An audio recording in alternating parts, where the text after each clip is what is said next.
things when you try to figure out what piece you want to present, and it follows on nicely from what both of you have talked about in a way.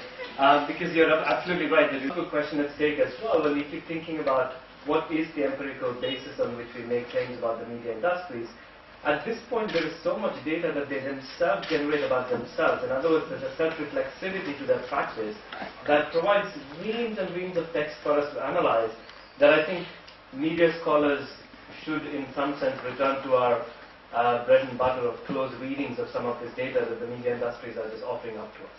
And it becomes all the more critical when I think we might be calling for a really rigorous small data analysis of all the big data that's being offered up in many, many different instances. So I want to present close readings of two texts, so to speak. One is one particular image, just one image that appeared in a Wall Street Journal article around a moment of exuberance, and the other, which is a panel presentation at Picky Frames. And Frames has come out, and I've been doing this fly-on-the-wall sort of observations at Frames for many years. And as it happened, one of the events at which I spent an entire 3 days was their 10th anniversary, which was billed as celebrating a decade of global and evolving terrain of media production, one that's marked as much by unpredictability like we've been hearing, but also by the sense of certainty regarding the next act.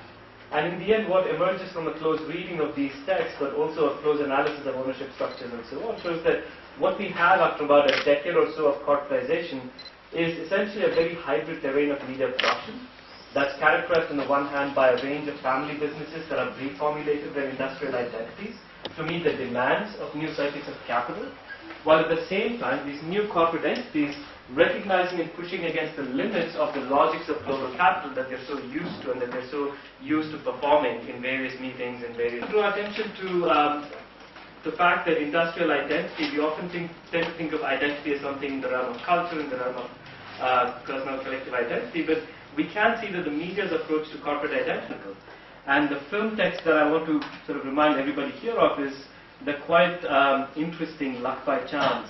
And just the fact that what we need to develop perhaps in the next few years going forward is dig into much deeper histories of what one might call cultures of capitalism.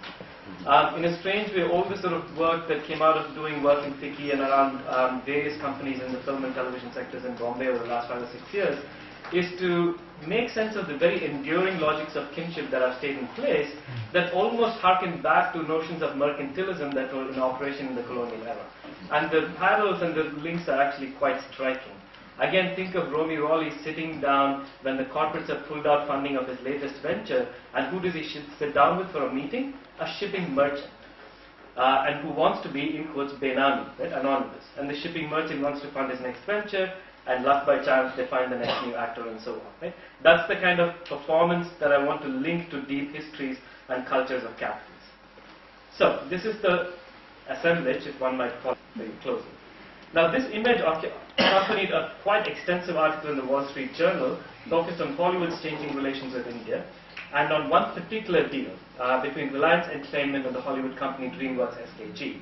All sorts of shady things, and I have some juicy gossip that I can share with you during the Q&A. But I want to read this image because this was produced by an artist based in California, and this is not Photoshop. In an interview he told me that he had actually put this together by hand using Windows Paint. I know, we've all forgotten that little outrageous software program, but this is what he used. And I want to suggest that it was to androgynous light-skinned four-armed god who's typically invoked to bless new ventures and remove obstacles. But this new incarnation of Ganesha suggests more than just the act of seeking blessings for a new beginning. So let's take a closer look, beginning with the body of the new deity, whom I shall advance. Now, in keeping with the times, Anilesha, as we can see, has cast aside the trident and the small axe in favor of the more modern and task-appropriate mobile phone and the megaphone. The lotus remains, leaving behind the intricately designed headgear, necklaces, rings, and so on, for a few tasteful bracelets and a simple, almost Buddha-like ochre robe. Now remember, this was also the crisis in the United States at the time, so one must not perhaps after all offend the sensibilities of devotees struggling in a harsh economic climate. And perhaps as a sign of affection towards Steven Spielberg, surely can. A closer look at his lips, hands and feet suggests delicate features and perhaps even a certain degree of androgyny, which is not surprising given the long history of Indian men being rendered effeminate in colonial discourse offer that matter in American film and television. The plate of sweets and other offerings have been replaced by a film reel and pictures of Hollywood and Bollywood stars. I'm pretty sure that Sylvester Stallone, Malaika Sherawat, and a cross between Amir Khan and Tom Hanks, the one at the bottom over there. And it's probably safe to assume that Anilesha now has many other stars' phone numbers on speed dial. But the biggest and arguably most significant difference that sets this deity apart from Ganesha is his gaze. Looking askance, behind dark glasses, Anilesha refuses to exchange looks with the readers of the Wall Street Journal. Now, at one level, it is possible to interpret this image as a telling expression of Hollywood's anxiety about a future in which it may no longer hold the purse strings, or even more ominously, remain in the director's seat. It is simply too wrenching to gaze into the eyes of a foreign deity and contemplate a multipolar media landscape. But when placed in the broader context of the financially and non-threatening figure who could easily be displaced in the near future should Viacom or some other media conglomerate come quoting in the 90s, the acquisition of American businesses by Japanese conglomerates, including Sony and Matsushita, sparked exactly the same discussions about foreign influence, especially in relation to the cultural industries, and led to various protectionist measures that imposed law. But if we set aside Hollywood's anxiety, a different set of possibilities emerges. Does Anilesha really care about presiding over Hollywood? In fact, Rajesh Sawhney, the president of Reliance Big Entertainment, said in one interview, "If you have global ambitions, then Hollywood is the right starting point." But in fact, that was the least of their concerns. Within 8 months of before initiating talks with Spielberg, they had already bought stakes in Phoenix Entertainment, which was a Tennessee-based film management company, which explains the Phoenix cinema halls that you see across various sorts of regional film markets in the United States. Acquired a chain of 250 theaters, bought a Burbank, California-based post-production company called Lori Digital Images, and expanded into Malaysia with the goal of targeting the diaspora in those markets as well. Now, this is then one narrative of capital and industrial transformation. The second one is one of crisis, and this happened within 8 months of all this exuberance in the Wall Street Journal. And this was one panel at FICCI Frames called Business of Filmmaking, Agony or Ecstasy. Now, from the FICCI state industry perspective, corporatization means little more than bringing the operations of the film industry, especially notions of risk and modes of speculation, into alignment with the demands of global capital, the likes of companies that we've been hearing about. But all the panel discussions that I attended at FICCI Frames revealed that the transition to a new corporate culture was far from being seamless, a very contested, a very uneven, and at times quite volatile reworking of the prevailing culture of capitalism in the Bombay media world. And this panel in particular disrupted the so-called celebration that FICCI Frames was trying to put on, and in fact became a topic of conversation for the rest of the 2.5 days. There was a genuine blunder on the part of the organizers to start the discussion with this. So it brought together these particular people. Sunil Khetapal, who was at the time a Yes Bank executive, which has bankrolled any number of distribution companies. Rajiv Masan, the very well-known CNN IBN film critic, largely a very respected figure in the Bombay film world. And then Vikas Bair, not to be confused with Goldie Bair, who's very much a family-oriented business guy. But Vikas Bair at the time was leading UTV Spot Boy. So UTV is imagining itself as the next Miramax or sort of new line, in quotes, indie cinema within a large studio sort of setup. Now the first speaker, Goldie Bell, son of a well-known producer and director, the late Ramesh Bell, said nothing that was new either to his fellow panelists or those in the audience, reminding the audience that low-budget films that attempted, quote, something different, something new, had done well. He trotted out well-worn cliches about the difficulties of threading a fine line between commercial and art filmmaking. And as he saw it, quote, if the studios are playing a stock market game, then they are going to be in trouble. And he ended his talk with a vapid, reassuring comment. There will always be funds available for someone with a solid story to tell. I'm a second-generation kid in the industry, and I've seen many ups and downs. Now, things took a really interesting turn when Vishesh Bhatt, the son of producer Mukesh Bhatt and nephew of Mahesh Bhatt, was handed the microphone. Beginning with an account of his family-run company's films that failed at the box office, and the one that had delivered a hit in 2008, Jannat. I'm not sure why it was there. Bhatt's speech soon grew more pointed. While his comments on the unreliability of box office figures and questionable speculation in the Hindi film industry trade press drew knowing nods and a few ha-ha in the audience, his next set of comments set the room abuzz. He said, we in our company foolishly believed that a good story was the only formula for success. But we also knew that marketing muscle only was not the way out and definitely not worth the risk. Pausing for a moment and waving his hand as if to draw our attention to the corporate executives on stage, he continued, quote, considering that we invest our own hard-earned money. As his fellow panelists smiled nervously and nodded politely, Bhatt delivered the lines that made them visibly uncomfortable. He said, "In the past, we have also failed, but at least we came clean of the blood that most corporate companies have on their hands." A bit dramatic, but yeah. After unknowingly with exaggerated spending and then claiming bogus returns. And at this time, of course, all hell broke loose in the audience. And then these three guys were still to speak, these three corporate executives. Vikas Baral, who oversees Sport Buy, Vishal Kapoor, who is the Chief Operating Officer of Funds and General. Their presentations were decidedly corporate and all about assuaging any nervousness in the state of the industry and what any potential investors might have. So in the audience were any number of venture capitalists from Hollywood sitting there listening to this, getting very nervous about the kind of direction the discussion was taking. Now, in one respect, Goldilocks' comment that there will always be funds available for a second-generation kid does need to be taken seriously. It speaks to the fact that the interpersonal networks that he is ensconced in provide him with both the financial and cultural capital needed to weather periods of economic uncertainties. On sums of money, and this is what's so interesting, even with the earlier thing, when Jawahar Sarkar said 48,000 crores, what does that even begin to mean? It's really meaningless at some point, besides having a performative dimension to it. It's really what he gave us was one dramatic performance from the perspective of a public broadcasting ex-bureaucrat who had nothing to say about public broadcasting. And so when Sunil Ketapal drops number 2 is the occult nature of this domain of finance capital. As the Jean and John Comrocks have written in the South African case, this is basically the role of financialization of capital. As they write, that global finance is rooted in two inscrutables. A faith in probability, itself a notoriously poor way of predicting the future from the past, and a monetary system that depends for its existence on, in quotes, confidence, a chimera knowable tautologically only by its effects.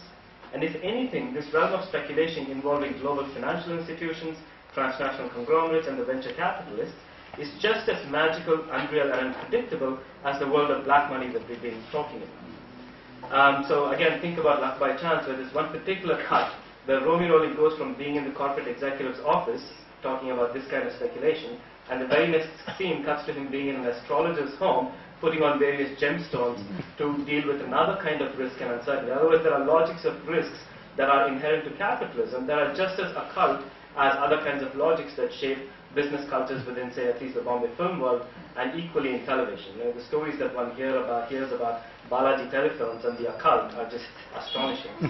And further, Vishesh Bhatt's outburst suggests that the fashioning of Bollywood was also concerned with transforming the culture of production in such a way that the perfectly rational and globally recognizable languages of risk and modes of speculation would, in the fullness of time, supersede the predominantly kinship-based logics of trust and long-standing interpersonal networks that this industry thrives on. So not surprisingly, words like diversification, innovation, optimizing margins, leveraging IP, brand differentiation, and balanced portfolio, these were the words and phrases that appear frequently in PowerPoint slides that the corporate executives use, and that every version of the Picky Frames report that gets produced every year, these are the kinds of words and phrases that one sees. So in other words, what Vishesh Bhatt was doing was framing this period of transition as a struggle between two distinct and seemingly, and I underscore, seemingly incommensurable cultures of capitalism.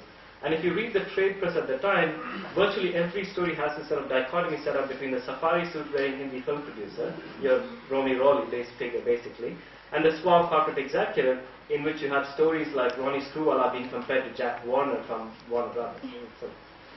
But for the moment, but of course, there are always exceptions made for the likes of Yash Johar, who are exemplars of vernacular capitalism. Right? These guys are somehow able to manage and translate between two cultures of capitalism. Now, of course, we need to recognize that Bhatt's remarks were also a performance of incommensurability, with the only difference that he mobilizes a different strain of the same culturalist discourse. So when Madhav Prasad writes about the prolonged state of not yetness, that's exactly what Bhatt was drawing. But then the film studios and the executives were also sort of starting to peddle this. As soon as news started coming out of various failures, you had people like Karan Johar saying, I think the studios have adjustment issues, cultural issues, and inadequate human resources. They understand the business, but how well do they understand the pulse of the audience? Now, all these introductions I want to suggest speak to one of the most crucial dimensions of change that being part of this new financial sort of logics demanded, which is the ability to speak a new language of risk and participate in new modes of speculation. all these things, reports that are produced by KPMG and Pricewaterhouse and so on, these conferences themselves, they become spaces where this language gets rehearsed, and that these new idioms of risk and speculation get put in place that then become normalized as this is what one needs to do in order to participate in this new speculative economy. Right? So the corporatization collusion thing, it's underpinned by this sort of performative dimension, which is what works itself out in terms of everyday practices of these media industries across the board. And this sort of, what's interesting is Frames is really truly in quotes a transmedia sort of space. You see the same words and phrases being peppered across film, television, as well as the digital and mobile worlds.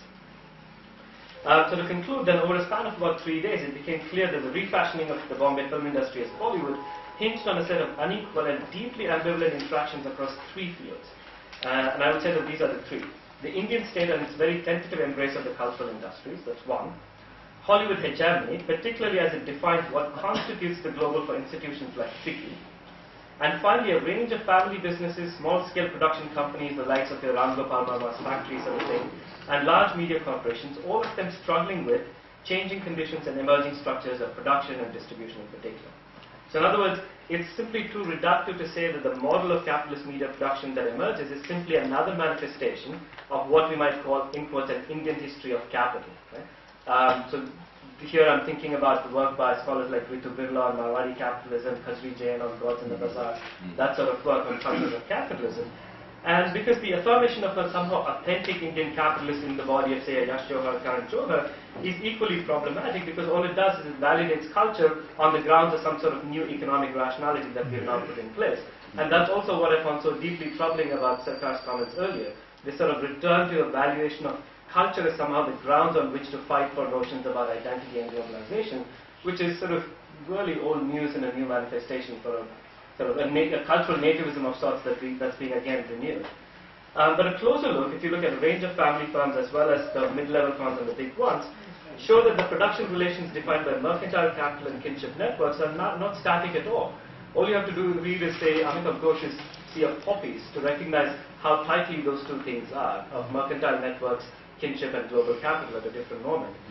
And what we have then are negotiations and interactions between actors and institutions that are enmeshed in multiple, asymmetric, and at the same time also incongruent cultures of capitalism. And it's that working out of those very incongruences that then leads to a certain structure of the media industry that we might all be fruitfully analyzing in terms of ownership, finally form, and then in terms of performance and representational outcomes as well. Questions? Who wants to start? I had set up 62 subsidiaries. Now, one of the interesting things about the history of the cable industry has been that these are real locally powerful people. Now, how does it go around convincing unaffiliated, which means already they have survived several offers which could not be refused.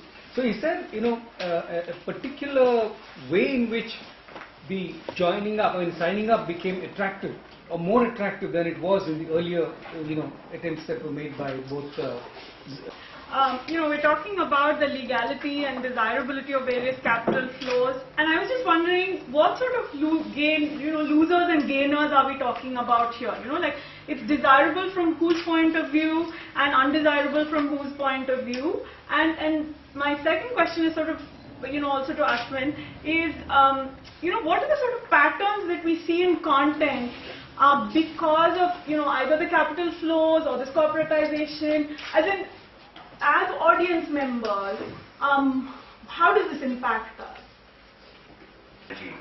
I think differs among different cable distribution companies depending on when they actually entered the marketplace. So Zee City Cable was one of the first entrants, probably the first. So it didn't need to acquire, it set up its own. It largely grew through organic growth initially, and then it acquired certain other to kind of expand all India. If you look at Hathaway, which is a slightly later entrant, it has in its subsidiaries, again there are 130 or 150 subsidiaries, is less than 50%. Because when Hathaway entered the market, cable distributors were unwilling to sell out or sell a majority stake because they saw a lot of value in their own businesses, and hence they didn't want to sell 51% to a bigger player. And But when Den came, the cable operators or the smaller MSOs knew that it's difficult to survive, and hence they were willing to kind of sell 51% and even 100%. So that's the advantage that Den had. So in that process of acquisition, and this is a subsequent bigger study that we are doing, but I can share some of the things which have come. Even now in the Den subsidiaries and maybe in the Hathaway subsidiaries, there are a lot of politicians involved. There are a lot of local mafia people involved. There are a lot of local businessmen involved. And hence they kind of latched on to one of the big players, be it Hathaway, be it Zee, be it Den, and retain a kind of considerable stake, 49% or 26.5%. And in India, according to the Companies Act, if you have 26% stake, you can actually block crucial resolutions in the board. So you still retain some influence over the board decisions. And you take your money and you relax at home, do nothing. So that's what happened. So, People started, it was a very, in 90s, early 90s, the MSOs were already there, but they were city-based, or they were state-based, or they were district-based. Yeah. So they had like maybe 5,000 subscribers, 10,000 subscribers. No. I'm saying were they incorporated in the sense of were they already companies? Yeah. So Den Networks Limited was incorporated as a company. MSOs. The small ones. The small ones are also companies because when Den took over, it actually followed a double kind of strategy that the smaller MSOs, which were largely proprietorships and partnerships, not private limited or public limited. So Den formed new companies, and where these proprietors or partners kind of sold their businesses or assets into a new company, which became a subsidiary of Den, and the proprietors or partners were given 49% or 20% or 26% stake, depending on their original stake or what they wanted to have. So that's how the corporatization process happened. So from proprietor partnership. The industry's perspective is that the flows of this capital will regularise operations, will enable the transfer of technology and best practice. It will enable all sorts of things to happen that wouldn't happen if it was just relying on the domestic mobilisation of funds, assuming that the money that we're talking about is not actually from domestic capital and wouldn't be able to be operationalised if the regulatory structures were different. The losers, from the perspective of somebody who is against these offshore financial centres, is the revenue base of India.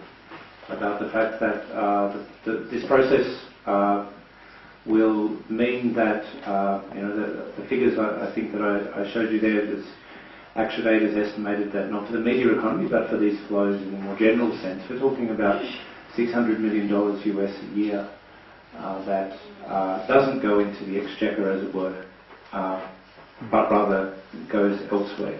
But I think in a broader sense, if we think about these kind of flows and the kind of consolidations, etc., that it enables or engenders, then we also have to think about how this enables a shake-up in certain kinds of industries. So, for example, in the multiplex industry, the infusion of this kind of capital had, through BIG, enabled it to move into all sorts of B and C circuits which it otherwise wouldn't have been able to. And in doing so, of course, swallowed up lots of single-screen cinemas. So, of course, the story is very variegated and mixed. It's not a Walmart kind of story of just eating up, different industries as it goes along. But nevertheless, that infusion of capital enables that process to an extent. Form of the cinema, so done in the sensory, Telugu language, film production, and so on. What I'll say is the popular version, folklore version within the industry that you keep getting is that it's precisely because of new modes of risk assessment that they're now able to break out and produce new kinds of cinema. This is the popular version you hear. But it simply doesn't hold up because as soon as you move from, let's say, Bombay to, say, the Tamil film industry, there's an very obvious sort of paradox there, because Tamil cinema in the last 10 to 15 years has managed to break out in all kinds of interesting representational forms without necessarily going to the same modes of corporatization that you're seeing in Bombay. So that argument doesn't necessarily hold. Having said that, I think Adrian and Douglas's work on multiplexes shows that, yes, when it came to exhibition, that did make some difference in the kinds of decisions that, say, an established Yash Chopra, Yash Raj firms, or even for that matter Reliance, that they were willing to take bets on certain kinds of firms that they may not have earlier. That's one way to look at it. But if you were to put, let's say, one identity politics sort of question, if you put the question of sexuality on the table, then it falls apart. So the stories that I kept hearing often were one firm. They kept pointing to, look at what happened with my brother Nikhil. That this simply could not have been produced and distributed in an earlier moment, that it was largely a function of corporate structures being put in, it was largely a function of it was the original multiplex film, so to speak. Right? But then we haven't seen anything since that film that really takes that particular representational process and run with it. We just haven't. So I don't think there's any neat correspondence between corporate logics and representational outcomes. Now the question of form is a completely separate one that I think others are beginning to address. So a question of horror, for example, that we've really seen only in the last decade. There I think we can make interesting arguments about corporatization and forms like horror, but not necessarily in terms of patterns of representation that we see. And television is another case where in fact we've had a regression of sorts. Reactionary sort of form coming back in the mid to late 1990s with the feudal family soap opera. So. Democracy and transparency, and of those three streams, it seems that you're all three trying to identify changing trends within the industry, but also haven't quite called on anybody to remedy the situation. So if you had to think about regulation, and if you had to think about transparency and a democratization of the political economy of communication, who would you recommend? Who are you thinking of? What is the role of the public and the populace within this regulatory structure? Are you calling on government to regulate all of this? Are you saying the industry will self-regulate? Where's the way forward in all three papers? But I completely agree with your point about the deep histories of the cultures of capitalism, because the kind of things that you're talking about risk philosophy, about kinship, etc., seem to be very relevant in what I looked into in the context of Malayalam cinema in the 1940s to Hindi cinema of now. But my question is this: I was, as you when you were presenting, I was also thinking about the relevance of some of these terms, like risk philosophy, for some of the debates which are happening in religious studies, for example. So, for example, when risk philosophy is a very important part of religious studies, and also the very idea of transcendence.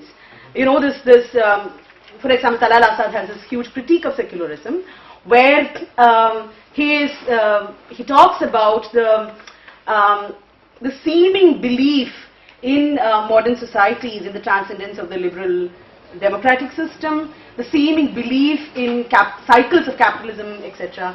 So I was thinking that how much of those discussions are relevant, since you don't seem to be doing a very conventional kind of political economy analysis. Just a way.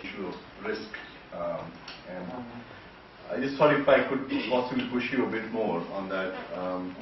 So one comparison, I don't know how fair it is, but for instance, what was happening in Wall Street in 2007-8, right? The whole derivatives that were being created, and still there is no clear understanding of what was the risk involved. Right? So one sees these instances of risk around which huge sums of gain are made. The stakes are very high. One doesn't quite understand. Perhaps some people did, but there is no wide acknowledgement of the quote-unquote rationale behind it. Right? And coming back to the topic of Bollywood and Hindi film, Hindi cinema. So there is also this considerable, and I think you pointed it out, but there's a huge shift in terms of distribution strategy. Right? That's allowing you to get a huge amount of recoup your. So given this push and given the fact that success is being measured in certain terms, and I'm maybe unfair, but do you see any possible ways of looking at risk, or are you saying in itself it is a slippery task? I mean, It had come from Haryana, and it says that in Haryana the popular notion is that all the TV news channels are owned by politicians. But do we have the evidence? Have we documented that? The first is document. Second is a parallel process of disclosures. This is the company I'm talking about. What I talked about, Dell Network Limited, is a listed company. It has enough disclosures as per the stock exchanges and SEBI.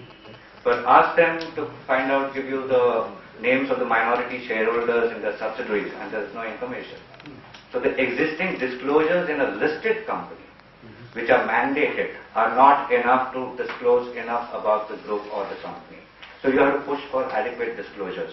And I think the prior recommendations which have come across media are kind of going in that direction, because they're saying that disclosing equity stakes in various companies is not enough. You have to also disclose whether you've given a loan to a company, or whether there are some directorships, common directorships, or any other kind of thing.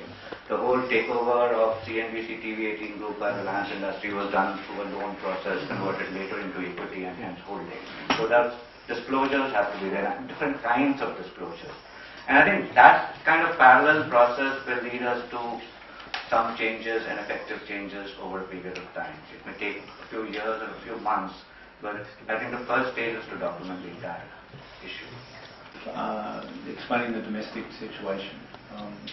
And so I think the situation is very similar in the cases that I've been talking about. But the difficulty with offshore money, of course, is that the question of sovereignty and the basis of the functioning of these flows of capital is about those micro-states and their sovereignty. And so the government of India, depending on who you read, has been pushing very hard, or conveying the appearance of pushing very hard, Mauritius for a very long time to try and change this arrangement.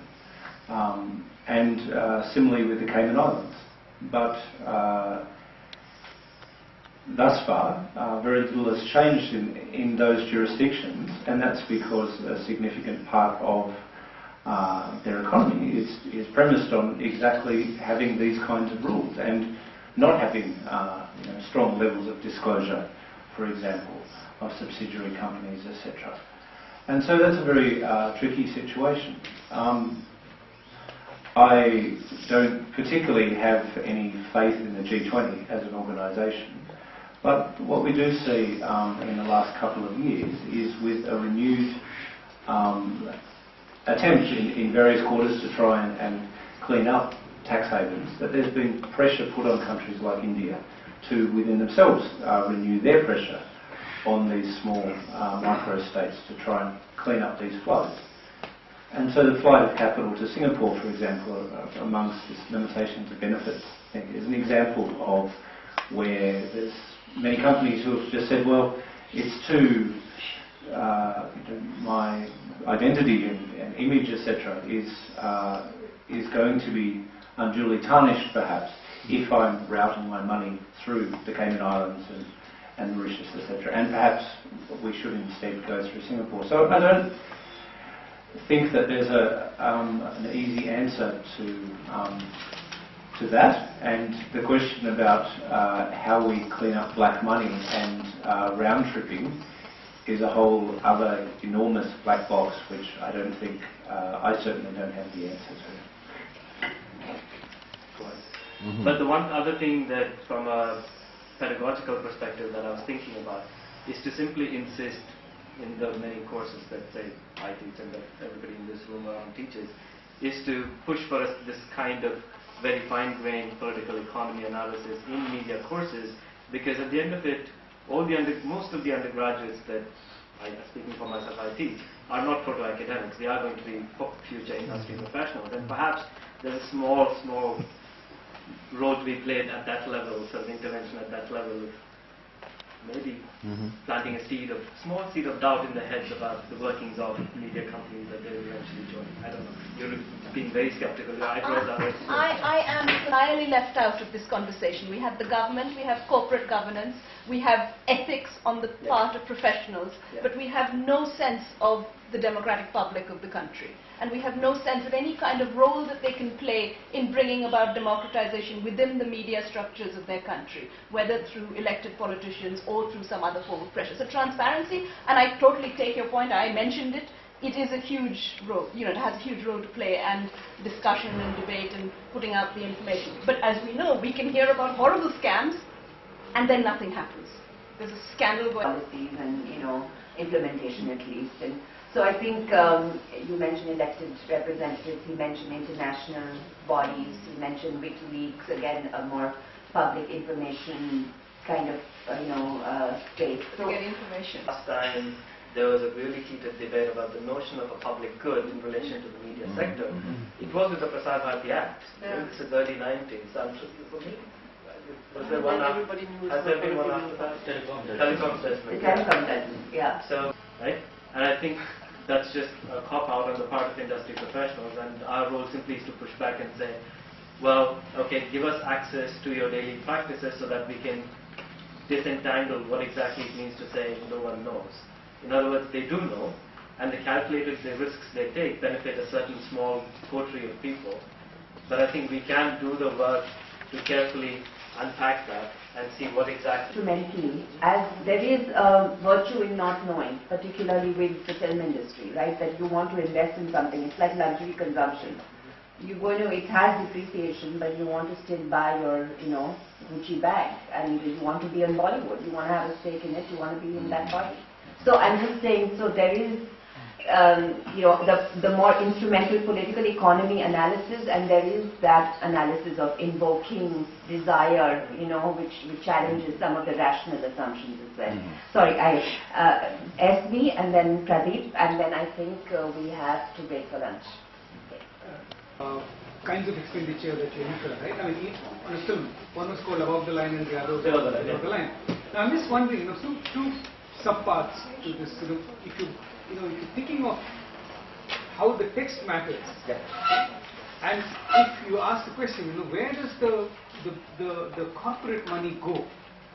Is it the case? I mean, the argument was being made that really smart people, when they come into the film industry, they invest in things that go above the line. You actually see it on the screen. Okay?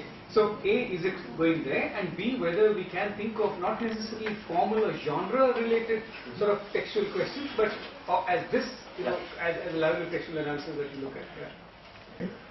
And you can say exactly that about news corp. So, in what way are our cultures of capital different from the cultures of capital in the US and UK when it comes to media? Secondly, in terms of accountability, I don't think there's much accountability. I'm not saying that not having accountability is a good thing or whatever, but I'm saying even in Western context, post-Leveson inquiry, what accountability do we have? Right? So these are kind of grey areas, right?